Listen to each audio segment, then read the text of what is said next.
అసలు తుఫాన్ ఎలా వస్తుందో తెలుసా? సముద్రం మొదట ప్రశాంతంగా ఉంటుంది, అలలు మెల్లగా తాకుతూ ఉంటాయి. కానీ సూర్యుడు బాగా వేడెక్కితే సముద్రపు నీరు కూడా వేడిగా మారుతుంది. ఆ వేడి నీటి మీద ఉన్న గాలి కూడా వేడి అవుతుంది, పైకి ఎగురుతుంది. గాలి పైకి ఎగినప్పుడు కింద ఖాళీ అవుతుంది. అప్పుడు చుట్టుపక్కల చల్లని గాలి ఆ ఖాళీని నింపడానికి వస్తుంది. ఇలా గాలి ఎగరడం దిగడం మొదలవుతుంది. అలా తిరుగుతూ తిరుగుతూ ఒక పెద్ద చక్రంలా మారుతుంది. మొదట్లో అది సాధారణ మేఘంలా ఉంటుంది, కానీ కాసేపటికే ఆ మేఘం చీకటిగా మారుతుంది.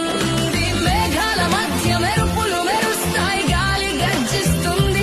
సముద్రం మీద గాలి వేగం 60-80-100 కిలో